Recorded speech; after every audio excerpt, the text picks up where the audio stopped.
अस्सलाम वालेकुम नाज़रीन, आप हैं इस वक्त इसरार के साथ और आज हमारा ज़रा फोकस जो है वो थोड़ा सा डिफरेंट है। आज हम बुनियादी तौर पर डिस्कस करने जा रहे हैं वज़ीर आज़म आपको मालूम है कि दौरा सऊदी अरब करके आए हैं और बकौल उनके ये दौरा जो था, जो तवक्कुआत वो लेकर गए थे वो पूरी हुई हैं और उसमें सऊदी हुकूमत ने पाकिस्तान की जो ऑयल प्रॉब्लम्स हैं उसमें पाकिस्तान की मदद करने की यकीन दहानी करवाई है। ये एक बहुत बड़ा फैसला होगा और इससे हमारा जो बजटरी एक प्रॉब्लम चल रहा है उसमें भी इंशाल्लाह हम देखेंगे कि उसको फैसिलिटेट किया जा सकेगा। तो इस लिहाज से आज हम इसका इम्पैक्ट जानना चाहेंगे और हमारे साथ एक बड़ा रिच पैनल मौजूद है। हमारे साथ सबसे पहले मौजूद हैं जनाब रहमतुल्लाह काकड़ साहब, federal minister for housing and works, और आपका ताल्लुक MMA से भी है, JUIF को आप रिप्रेजेंट करते हैं। इनके साथ तशरीफ रखते हैं मुनीर खान और अफजई साहब, MLA हैं, कुरम एजेंसी के साथ आपका ताल्लुक है, पार्लिमानी लीडर हैं फाटा के, और इनके साथ तशरीफ रखते हैं डॉक्टर ताहिर खान दुरानी साहब, माहिर माशियात, और मोहम्मद अली जिन्ना यूनिवर्सिटी के साथ आपका ताल्लुक है।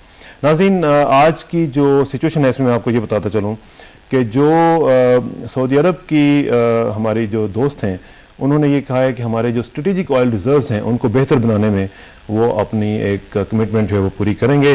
और सऊदीज़ को हम जानते हैं कि वो हमेशा से जेनरस रहे हैं हमारे साथ, ख़ास तौर पर उनके मामला जो हैं वो हमेशा बरादराना सतह पर रहे हैं। ये भी मैं आपको बताता चलूँ कि पाकिस्तान जो है वो इस वक्त इम्पोर्ट करता है अराउंड 250,000 बैरल्स अ डे, जो कि आपको मालूम है कि प्राइस हाइक जो पिछले दिनों में हो रही है पिछले चंद माह से, उसकी वजह से 40% हमारा जो बिल है वो पिछले 10 महीनों में बढ़ चुका है। इससे आप अंदाज़ा लगा सकते हैं कि ये मामला किस हद तक दिगरगू होते जा रहे हैं। पाकिस्तान का ऑयल बिल जो था वो $3 बिलियन था 2004 में, ये भी आप ज़रा मुआवजा कीजिएगा, और जंप करके ये $8 बिलियन तक पहुँच गया 2007 में, और ये मज़ीद बढ़ने की इसकी खदशा है और ये एक्सीड कर जाएगा $10 बिलियन दिस ईयर। लिहाजा इससे आप अंदाज़ा लगा सकते हैं कि ये बहुत ज़्यादा मामला ख़राब हो सकते हैं। और कुछ लोग तो कह रहे हैं कि जो इस वक्त $138 बैरल तक जो प्राइस चली गई है, ये $200 अब बैरल तक जा सकती है, जिसको $200 बॉम्ब कहा जा रहा है, ऑयल बॉम्ब। तो ये भी कुछ लोग कह रहे हैं कि ये एक सुनामी की तरह दूसरी जो वर्ल्ड इकोनॉमीज़ हैं उनको लपेट में लेगा।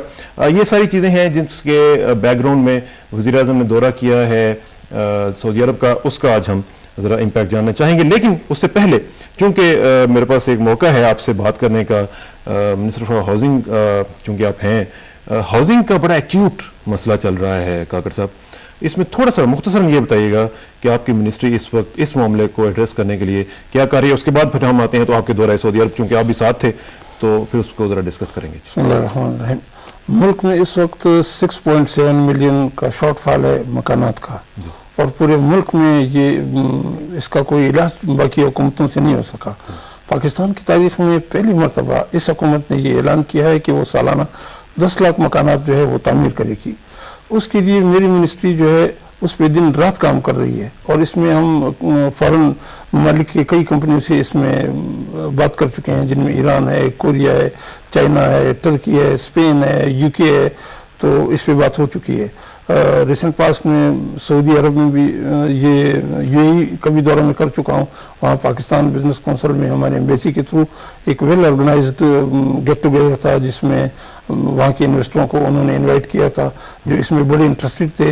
ईरान में जो एशिया पैसिफिक हाउस मिनिस्टर्स की कॉन्फ्रेंस हुई, उसमें भी हमने अपने इस प्रोग्राम को सामने रखा। ईरान चूँकि ख़ुद भी इस बारे में काफ़ी हद तक आगे जा चुका है, तो उन्होंने भी इस पाकिस्तान के इस प्रोजेक्ट में काफ़ी दिलचस्पी ज़ाहिर की है, और उनके हाउसिंग मिनिस्टर ने मुझसे ये वादा फरमाया कि वो पाकिस्तान भी तशरीफ़ लाएंगे हमारी दावत पे। तो काफ़ी इस पर पेशरफ्त हो रही है। चारों सूबाई दारुल-हुकूमतों में ज़मीनें आइडेंटिफाई हो चुकी हैं, उस पर उनका जो सीनियर रेवेन्यू स्टाफ है उनसे मीटिंग्स हुई हैं, उनके chief ministers, governors, chief secretaries, इनसे मीटिंग्स हो चुकी हैं। तो प्राइवेट जो लैंडलॉर्ड्स हैं, पब्लिक प्राइवेट पार्टनरशिप के, उस पर भी काम हो रहा है। तो इंशाल्लाह जो 100 डेज। कब तक कोई आपके पास डेडलाइन है कि 2 साल, 3 साल, 4 साल के अंदर अंदर मामला किसी हद तक कंट्रोल में आ सकेंगे? बहुत हद तक कंट्रोल में आ सकते हैं। इसके साथ साथ एक चीज़ ये बताता चलूँ कि सालाना 3 लाख और मजीद मकानात का शॉर्टफॉल जो है वो इसमें शामिल होता जाएगा। तो हम वॉर फुटिंग पे इस पे काम कर रहे हैं, और इंशाल्लाह जो 100 डेज का एक्शन प्लान था प्राइम मिनिस्टर साहब का, उसमें हम चारों सूबों में इस पोजीशन में होंगे कि फाउंडेशन स्टोन्स हमने रख लेंगे। Very good. अच्छा, अब वापस आते हैं ज़रा सऊदी अरब के दौरे में। आप वज़ीर-ए-आज़म गिलानी साहब के साथ थे, वहाँ पे हमें बताया गया है कि सऊदी हुकूमत ने यकीन दहानी करवाई है कि ऑयल के हवाले से हमारे जो प्रॉब्लम्स चल रहे हैं उसमें हमारी मदद करेंगे। क्या क्या गुफ्तगू हुई है वहाँ पे, आप चूँकि साथ थे, ज़रा हमें बताइएगा। मेरा ख्याल है कि पाकिस्तान की तारीख का शायद कामयाब तरीन दौरा आप इसको कह सकते हैं। सऊदी चूँकि हमारे मैं तो कहता हूँ कि बरादरी से भी आगे ज़्यादा अच्छे ताल्लुकात हैं, हमारी इकोनॉमी में हमेशा उनकी इसकी डेवलपमेंट में उनका हाथ रहा है। तो इस मरतबा भी ऑयल की जो सॉफ्ट ऑयल फैसिलिटी में उन्होंने ताउन का यकीन दिलाया है, और बल्कि फूड के हवाले से भी हमारी इनकी मीटिंग्स हुई, हमारे फूड मिनिस्टर भी हमारे साथ थे। तो उसमें 2-3 दिन में उनके मिनिस्टर ऑफ फूड जो हैं वो पाकिस्तान तशरीफ़ ला रहे हैं, तो काफ़ी हद तक चीज़ें आगे जा रही हैं और जा चुकी हैं। एक जो सवाल मैं आपसे पूछना चाह रहा था काकड़ साहब, वो ये था कि हमें जो सबसे बड़ा प्रॉब्लम इस वक्त आ रहा है वो ऑयल के हवाले से है, और oil is the area where the Saudis can help us.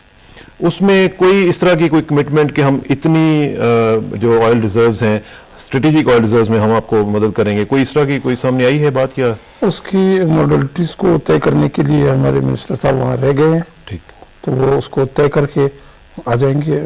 In principle तो वो एग्री हो चुके हैं चीज़ें, तो बस अब सिर्फ तो ये by the end of budget session ये सारी चीज़ें सेटल्ड हो जाएंगी। ठीक है।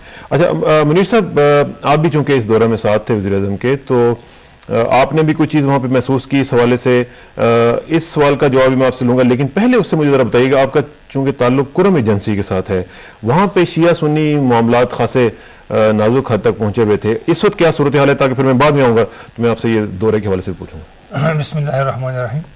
आपने बहुत अच्छी बात की। कुरम एजेंसी में शिया सुन्नी की जो फसादात पिछले साल अप्रैल से शुरू हुई थी, फिर रुक के बीच में फिर नवंबर 2007 से कंटिन्यूस हालात बहुत सख्त ख़राब थी, लड़ाइयाँ हुई, बहुत लोग मर गए बेचारे, बहुत नुकसान हुआ है।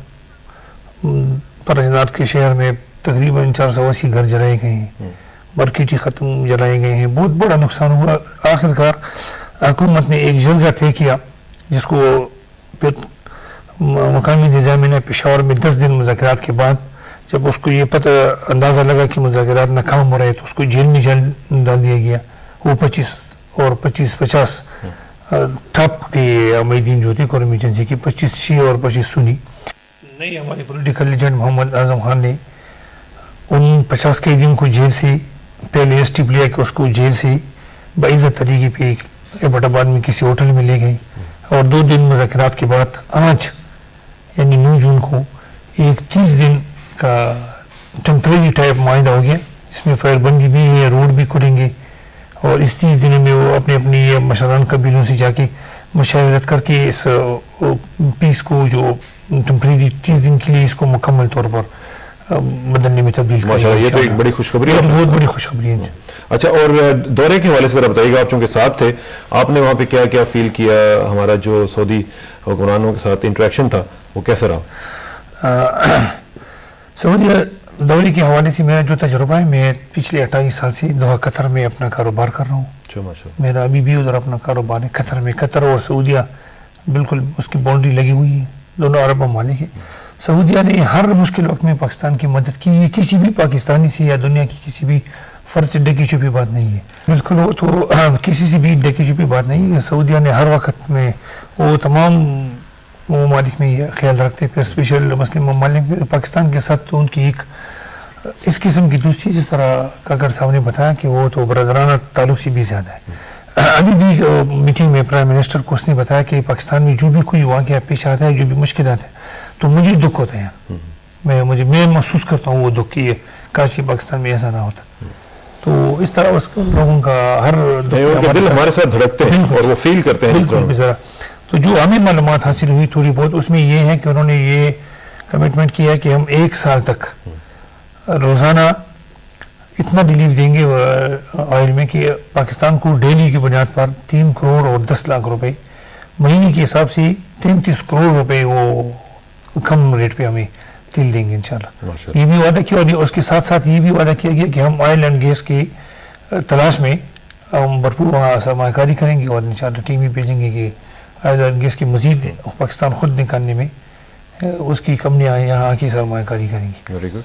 तो खासा इनकरेजिंग ट्रिप था बेसिकली। डॉक्टर साहब, आप जरा थोड़ा सा मुझे इसका इंटेलेक्चुअल बैकग्राउंड थोड़ा सा बताएं। ये जो इस वक्त हम देख रहे हैं ऑयल प्राइसेस इस तरह ऊपर जा रही हैं जिस तरह कभी हुआ नहीं था, और एक साल के अंदर अंदर हम देख रहे हैं कि ऑलमोस्ट डबल्ड। और इसमें मैं तो बल्कि ये भी देख रहा था कि it's not just the demand जिस तरह ये वेस्टर्न पावर्स कह रही हैं जी कि डिमांड बहुत बढ़ गई है, इस तरह की चीज़ नहीं है। बल्कि मैं तो ये देख रहा था कि लेमन ब्रदर्स जो है इन्वेस्टमेंट बैंक जो है, उनकी रिपोर्ट डेली टेलीग्राफ में अप्रैल 24 को आई थी, उसमें उन्होंने कहा कि oil supply is now outpacing demand growth, inventories have been building since the beginning of the year. ये वो कह रहे हैं, और हमें ये बताया जा रहा है कि नहीं, ये डिमांड चूंकि ज्यादा है तो इसलिए हो गया। What's going on actually? Israr साहब, ये बड़ा टेक्निकल इशू है इसके अंदर। मैं इसमें थोड़ा सा आपको इसके बैकग्राउंड में लेके जाऊंगा। अगर आपको याद हो, 3 महीने पहले oil was trading at $65 to $70 a barrel, और अभी आजकल वो $137-38 पे बैरल पे इसकी प्राइस जा रही है। और yesterday was a news from Meryl lynch and JP Morgan कि जुलाई में एक्सपेक्टेड है $150 अ बैरल। और ये जो आपने $200 बैरल की बॉम्ब की जो बात की है, वो ओपेक का बयान आया था अब से कोई 1.5 महीना पहले, उसके बाद ओपेक का कोई बयान नहीं आया। आपको अगर इसकी टेक्निकल इशू को आप देखें तो oil demand mean energy resources, energy mean economic activity. पिछले 3 महीने में ऐसा कौन सा इकोनॉमिक एक्सप्लोजन हुआ है जिसके अंदर इसकी डिमांड इतनी बढ़ी है? तो there is no such demand which is now surpassing supply। असल वजह यह हुई है कि ये सारे स्पेकुलेटिव मार्केट है, जो डेरिवेटिव कॉन्ट्रैक्ट्स होते हैं, जिस तरह फ्यूचर ट्रेडिंग होती है, तो आप फ्यूचर के लिए ऑयल को आज की डिस्काउंटेड प्राइस के ऊपर बाय कर लेते हैं और वो कॉन्ट्रैक्ट बुक कर लेते हैं। वो एक साल के लिए वो प्राइस जो है आपकी फिक्स हो जाती है। तो आप उस फ्यूचर कॉन्ट्रैक्ट पे, और वो डेली के हिसाब से वो, क्योंकि उनके पास ऑलरेडी वो कॉन्ट्रैक्ट्स हैं, तो now they are in a position to manipulate the prices. इसकी रियल इकोनॉमिक एक्टिविटी में कोई कन्वर्जन नहीं हुई। मतलब this is not the real कि आप ऑयल परचेज करें और उसको सी में डंप कर दें, या अपने जो आपके स्टोरेज टैंक्स हैं उनमें डंप कर दें। तो एक्सपेक्टेड है कि नवंबर दिसंबर तक may be market economy will start working again, it will come back, क्योंकि उसका यूटिलाइजेशन नहीं है ना। लेकिन आप जिस तरह कह रहे हैं कि मैनिपुलेशन हो रही है, मैं देख रहा था कि विलियम एंड गॉल जो है, एक ऑयल एकेडमिक हैं, उन्होंने मई 21 को ये एक स्टडी रिलीज की। उन्होंने लिखा कि at present at least 60% of today's $130 plus price of crude oil comes from unregulated futures speculation by hedge funds, banks and financial groups using the London ICE futures and New York NYMEX, New York Mercantile Exchange, future exchanges and uncontrolled interbank or over-the-counter trading to avoid scrutiny. तो this is all. Sir मैं यही तो अर्ज कर रहा हूं आपके कि ये सारी स्पेकुलेटिव मार्केट है, ये स्पेकुलेशन से इंक्रीज। स्पेकुलेशन फिर आप ये कैसे कह सकते हैं कि ये कम आ जाएगी और इसको देखिए, उस स्पेकुलेशन प्राइस में जो कमोडिटी है, कमोडिटी की यूटिलाइजेशन भी तो होनी चाहिए। सऊदी अरब का यस्टरडे का जो एक स्टेटमेंट आया हुआ था कि उन्होंने 300,000 बैरल्स पर डे की अपनी आउटपुट इंक्रीज कर दी है, which is 3.3% barrels per day. अब वो इतना जो एक्सेस ऑयल मार्केट में आ रहा है, उसकी अगर कंजम्पशन नहीं है, तो अगर वर्ल्ड ऑयल आप स्टोरेज कैपेसिटी देखें तो वो उससे भी बढ़ रही है। तो जब वो स्टोरेज कैपेसिटी से बढ़ता है तो उसको मार्केट में लाया जाएगा। उस मार्केट में लाने की वजह से अगर उसकी डिमांड उतनी नहीं है जितनी स्पेकुलेशन के हिसाब से की जा रही है, और रियल डिमांड में बड़ा फर्क है, स्पेकुलेटिव डिमांड और रियल डिमांड में बहुत फर्क है, तो उसकी वजह से मार्केट फोर्सेस खुद रिएक्ट करेंगी। लेकिन अभी उससे हुआ क्या है कि इन ऑयल प्राइसेस की वजह से कंट्रीज लाइक पाकिस्तान, जो डेवलपिंग इकोनॉमीज हैं या इमर्जिंग इकोनॉमीज हैं, उनका cost of doing business has gone up, तो उनकी कंपैटिबिलिटी मार्केट में बड़ी रिड्यूस कर गई है। इवन अमेरिकन इकोनॉमी, तो वही आप देखिए, अमेरिकन इकोनॉमी रिसेशन में है और ऑयल की प्राइसेस डिमांड इतनी बढ़ गई, तो दिस इज नॉट रियल। तो इसी वजह से आप ये देखिए कि हुआ क्या है कि हमें जो अभी जो प्राइम मिनिस्टर ने जो दौरा किया है सऊदी अरब का, अगर मैं इसकी तरफ आऊं तो हमें ये 1 साल की जो उन्होंने लीज दी है, I think we are testing our friends, to be tell you frankly. हम अपने दोस्तों को, ठीक है उनको पाकिस्तान से बहुत मोहब्बत है, लेकिन I think we have to look for other means of resources in which we can have our own integrity. Like what? Other sources of energy. हमारे पास विंड इतनी ज्यादा है, हम विंड एनर्जी यूज कर सकते हैं। हमारे पास दुनिया के बेस्ट कोल प्लांट्स हैं, हमारे पास कोल रिजर्व्स जो है, हम कोल प्लांट्स क्यों नहीं बनाते? ये तो लॉन्ग टर्म स्ट्रेटजी हो सकती है। ये विद इन ईयर इसरार साहब, ये 1 साल के अंदर अंदर हो सकता है। हर कोल के जो रिजर्व्स हैं, आप समझते हैं कि विद इन ईयर हम लोग उनको एक्सप्लॉइट कर सकते हैं? बिल्कुल कर सकते हैं इसरार साहब। हमें, जैसे काकर साहब ने कहा था, हमें वॉर फुटिंग के ऊपर इस वक्त काम करना है। हमें अगर वर्ल्ड में अपनी इकोनॉमी को स्ट्रेंथन करना है और अपनी बाइज्जत जगह बनानी है ना, तो हमें वॉर फुटिंग पे ठीक है। Let me take a break here. हम लोग नाज़रीन ब्रेक के बाद वापस आएंगे तो सरताज अजीज साहब से भी बात करेंगे और उनसे भी पूछेंगे कि वो इस हवाले से क्या सोचते हैं कि सऊदी ऑयल के ऊपर हम कहां तक डिपेंड कर सकते हैं, और क्या, जिस तरह डॉक्टर साहब ने कहा है कि are we testing our friends, क्या ये दुरुस्त है? After this break.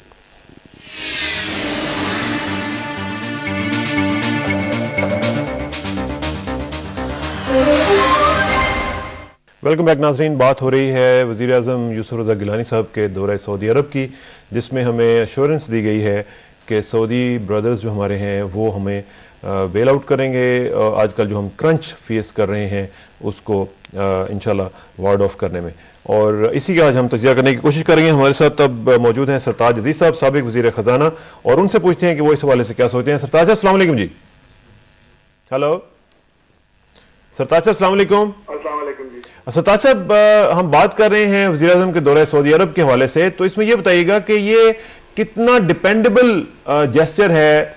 सऊदी जाहिर है कि हमें मदद करेंगे, लेकिन क्या इन द लॉन्ग रन ये हमारे लिए फेवरेबल रहेगा, या हमें कोई और भी अल्टरनेटिव्स देखने चाहिए?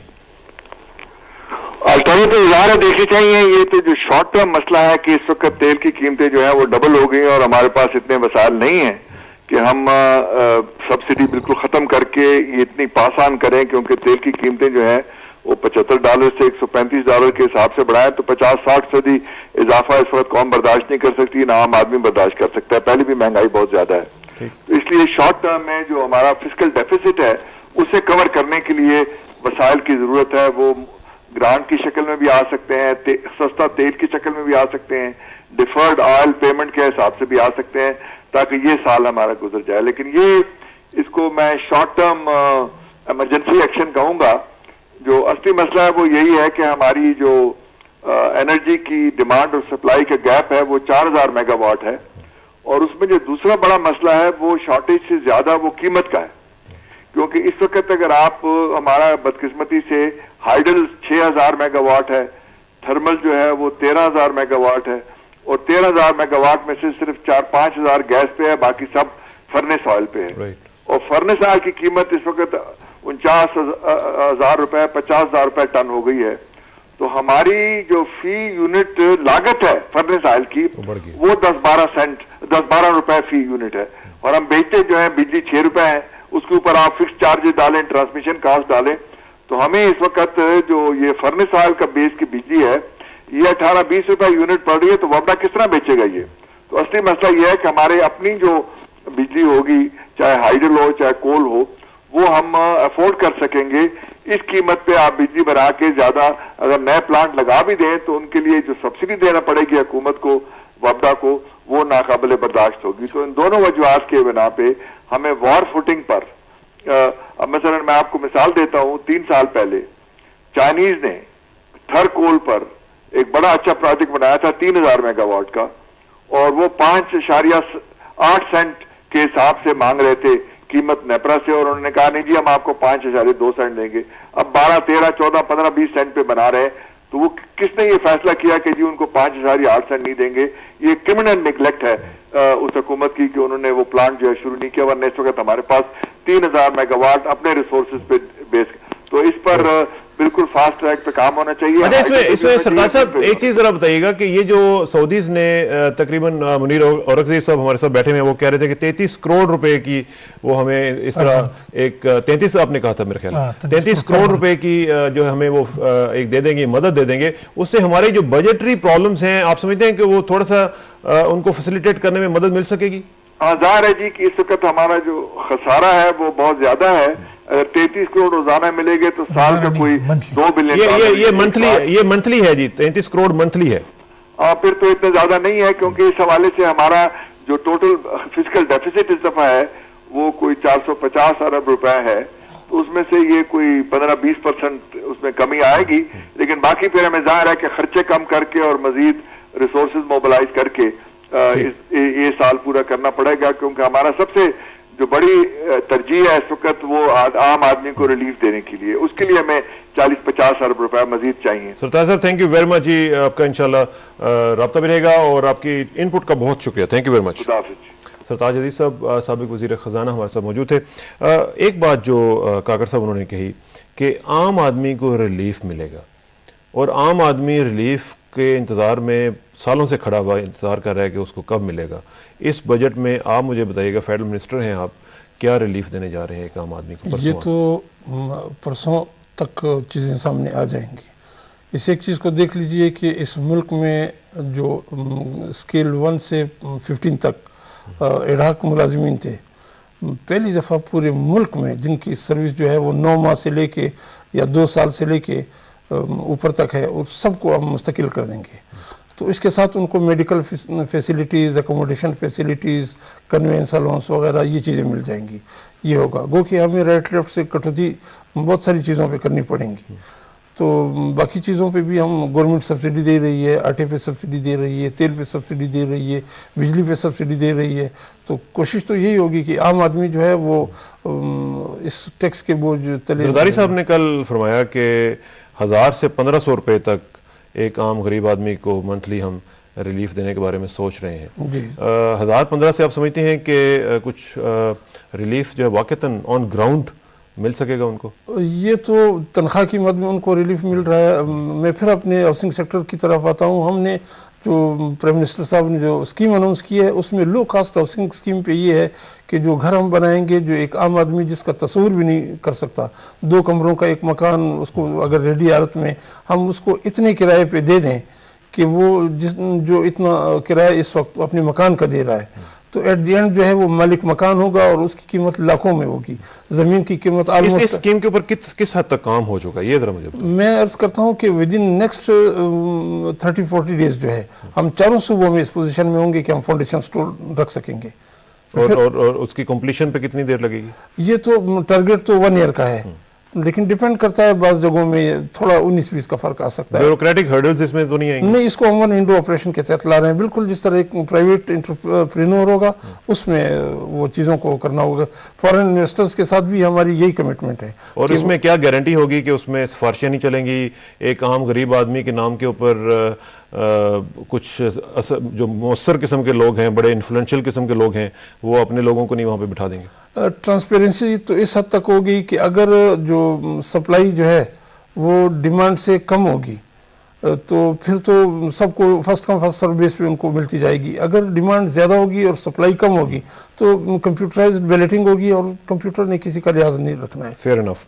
अच्छा मुनीर साहब, आपके इलाके में वहाँ पे भी जाहिर है कि गुर्बत इसी तरह जिस तरह बाकी इलाकों में भी है, आप क्या एक्सपेक्ट कर रहे हैं अपने इलाके के लिए और दीगर आपके जो एडजॉइनिंग एरियाज़ हैं उनके लिए इस बजट में आपके ख़ास तवक्कुआत हैं? बहुत बहुत शुक्रिया इस सवाल के लिए। हमारे इलाके में गुर्बत दूसरे इलाकों की तरह नहीं है। फाटा में जो आप आजकल हालात देख रहे हैं ना, इसकी वजह सबसे असल बुनियादी वजह वहाँ बेरोज़गारी है और इंतहाई गुर्बत है।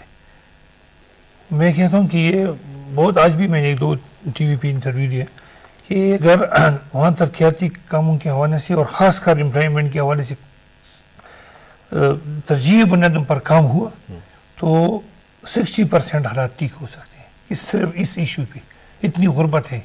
और ये जो मौजूदा बजट में हम तो अभी अल्लाह ताला से ये दुआ करते हैं कि कोई और महंगाई ना आए, ये किस तरह भी हम बर्दाश्त कर लेंगे। हम अभी तो लोग ये सोच रहे हैं कि अल्लाह और किस तरह बम हमारे ऊपर गिरेंगे। गरीब लोग अभी सोच नहीं सकते।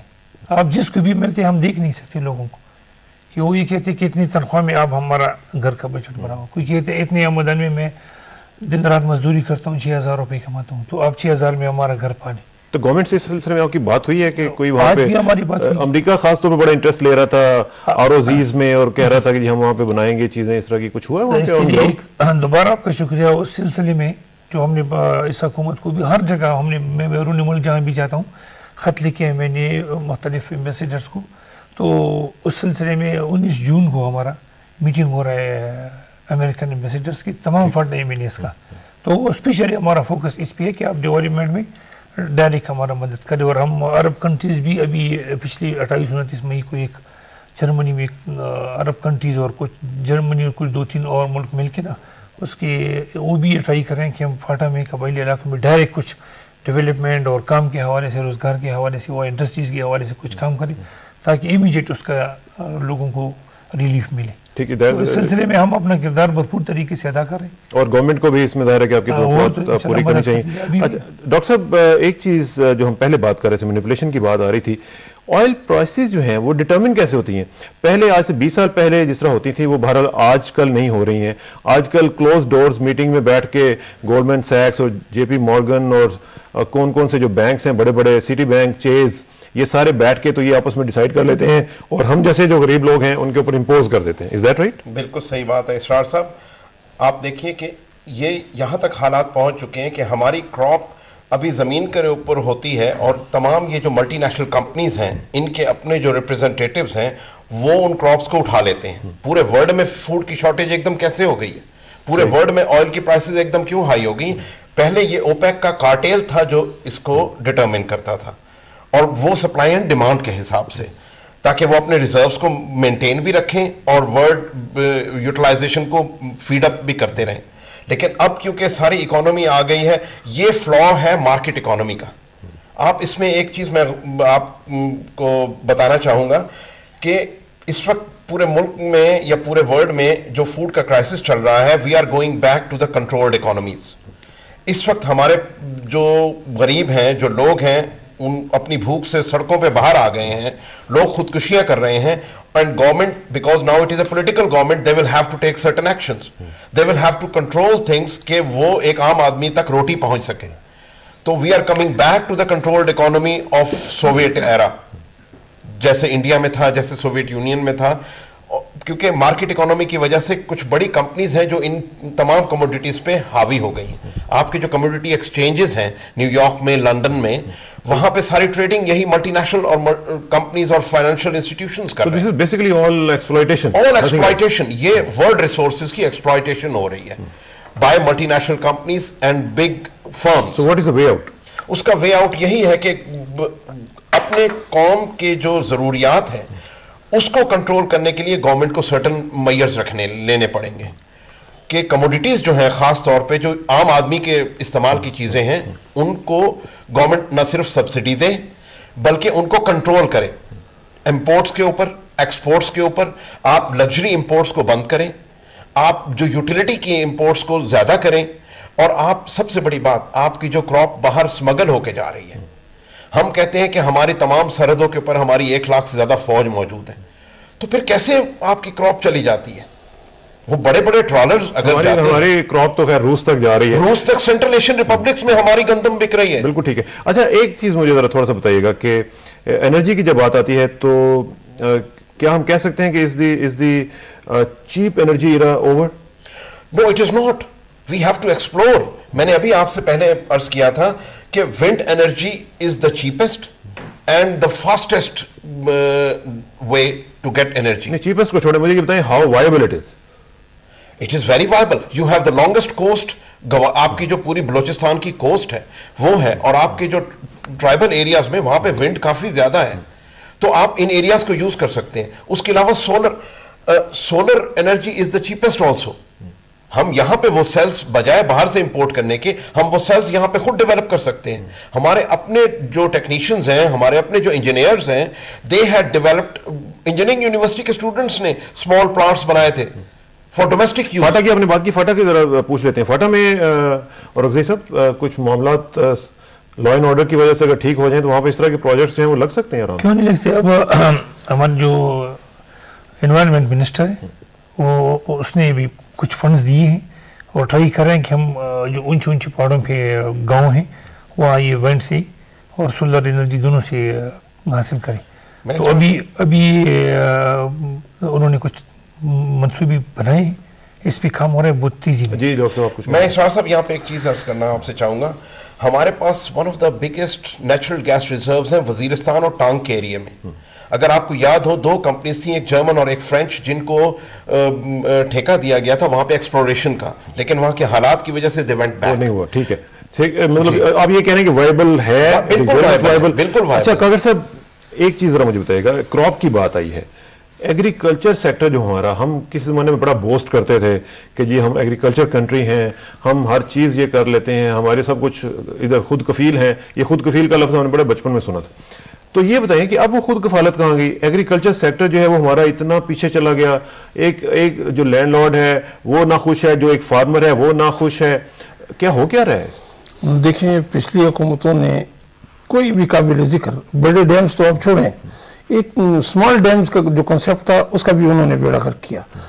चाइना की डेवलपमेंट में इन डैम्स का बहुत बड़ा हाथ है। उन्होंने रेगिस्तानों को सरसब्ज शादाब खेतों में सिर्फ इस वजह से बदला है कि एरिया वाइज उन्होंने स्मॉल डैम्स बनाए। हमें डैम्स बनाने पड़ेंगे, हमें और जो मेयारी बीज जो हैं वो इंपोर्ट करने पड़ेंगे, हमें खादों पे, अब खाद की बोरी जो मैं खुद बेचते थे एक जमींदार के, जो 200-250 में खरीदता था, आज उसकी कीमत 3300 रुपये है। डीएपी जो है वो मिलती नहीं है, 3300 की भी नहीं मिल रही। 3300 की वो नहीं मिल रही। यूरिया कहाँ पहुँच गई है, बिजली के नर्ख आसमान पे चढ़ गए, अंडरग्राउंड वाटर टेबल जो है वो एक्सेस से बाहर हो गया है। तो इस पे गवर्नमेंट को सब्सिडी देनी पड़ेगी। बाकी चीज़ों खासतौर पर काकर साहब जो एक चीज़ मैं फील कर रहा हूँ वो ये है कि एक ज़मींदार का जो कॉन्फिडेंस है वो शैटर हो गया, जो सबसे बड़ी नुकसानदेह चीज़ है। हो सकता है वो काम करता रहता है लेकिन उसका जो कॉन्फिडेंस था सिस्टम के ऊपर वो शैटर हुआ है। क्रॉप परचेज की गारंटी आपको देनी पड़ेगी, क्रॉप इंश्योरेंस का स्कीम आपको इंट्रोड्यूस कराना पड़ेगा। और अब पंजाब या सिंध में देख लीजिए, जो गन्ना जो है, जो बड़े बड़े इंडस्ट्रियलिस्ट उनसे खरीदते थे, 2-2 साल तक उनको पेमेंट नहीं देते थे। इस साल जमींदारों ने ये किया कि उस अपने गन्ने को खुद आग लगाई। हालांकि बाकी दुनिया में, ब्राजील में आप देख लीजिए, थोड़ा सा आपका भी रोल है, आपकी मिनिस्ट्री का भी रोल है कि जो जहान की एग्रीकल्चर लैंड थी वहाँ पे जाके आपकी हाउसिंग सोसाइटीज़ जो हैं वो पड़ गई हैं उनको, और वो सारे के सारे लोग जो बेरोजगार हो गए हैं, और ये एक ऐसा माफिया बन गया हुआ है जिसको आप कंट्रोल करें तो मेरा ख्याल है कि बेहतर होगा, हमारी एग्रीकल्चर जो है वो बेहतर हो सकती है। मैं बज़ाहिर ये नज़र आ रहा है कि ये मिनिस्ट्री ऑफ हाउसिंग इसको कंट्रोल करती है, लेकिन ये कंपनीज जो है under the companies act registered होती हैं, या अंडर द सोसाइटीज एक्ट जो है रजिस्टर्ड होती हैं, और पूछता इनको कोई भी नहीं, ना आपकी मिनिस्ट्री पूछती है ना वो कंपनीज एक्ट वाले पूछते हैं। रंग बरंग झंडे लगा के सादा लोग आवाम को लूटते हैं, खूबसूरत ब्रोशर दिखाते हैं और फ्यूचर के सब्ज बाग दिखाते हैं, जो कि हकीकत में ऐसा नहीं होता। हुकूमत को इस पे हाथ यकीनन डालना चाहिए और ऐसा होगा। नहीं तो इसमें आप कुछ कर रहे हैं, कोई प्लानिंग हो रही है, कोई लॉ मेकिंग हो रही है? लॉ मेकिंग इस पे हो रही है, मिनिस्ट्री ऑफ लॉ भी इस पे काम कर रही है, और इन टच विद है इसके मिनिस्ट्री ऑफ हाउसिंग के, इंटीरियर मिनिस्ट्री भी इस पे देख रही है। आज भी इंटीरियर मिनिस्टर एडवाइजर साहब ने नेशनल असेंबली में यही फरमाया कि हुकूमत उन लोगों पे हाथ डाल रही है। तो इंशाल्लाह इसके पॉजिटिव। आखिर में मुझे एक छोटा सा जरा बता दीजिएगा, जरदारी साहब की स्टेटमेंट आई है प्रेसिडेंट साहब के हवाले से कि उनको इम्पीच किया जा सकता है, कुछ इस मामले में आपको कुछ खबर पहुंची? जरदारी साहब भी बेहतर बता सकेंगे। अच्छा, इस हवाले से वैसे कैबिनेट और इसका कोई ओपिनियन नहीं? मेरे ज़हन में ऐसी आपकी पर्सनल ओपिनियन क्या है?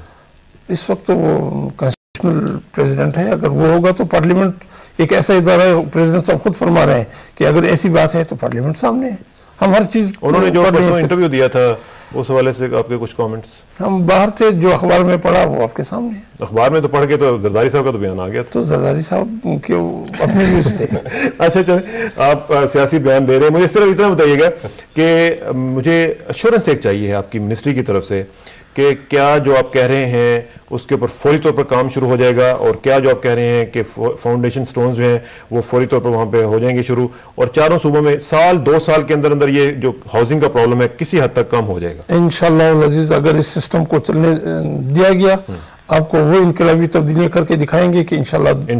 थैंक यू वेरी मच काकर साहब, आपका बहुत शुक्रिया तशरीफ लाए। मुनीर और साहब आपका बहुत शुक्रिया, डॉक्टर ताहिर साहब आपका बहुत शुक्रिया। नाज़रीन, ऑप्टिमिज्म आजकल आप देख रहे हैं कि हमारा हर प्रोग्राम जो है वो ऑप्टिमिस्टिक नोट के ऊपर खत्म होता है, और ऑप्टिमिज्म जो है बड़ा इंपॉर्टेंट चीज़ है। हमें भी, आपको भी, सबको ऑप्टिमिज्म सामने रखना चाहिए। और आखिर में दुआ कि मेरी इज्जत के लिए काफ़ी है मेरे मौला कि मैं तेरा ही बंदा हूँ, और मेरे फ़ख्र के लिए काफ़ी है कि तू ही मेरा परवरदिगार है। तो बिल्कुल उसी तरह है जिस तरह मैं चाहता हूँ, मुझे भी उसी तरह बना दे जिस तरह तू चाहता है। पुरदम बतोमाए खेशरा तू दानी हिसाब कम बेशरा मुझे इसरार किसानों को परसों तक के लिए इजाज़त दीजिए। परसों इंशाल्लाह मुलाकात होगी। अल्लाह हाफिज़।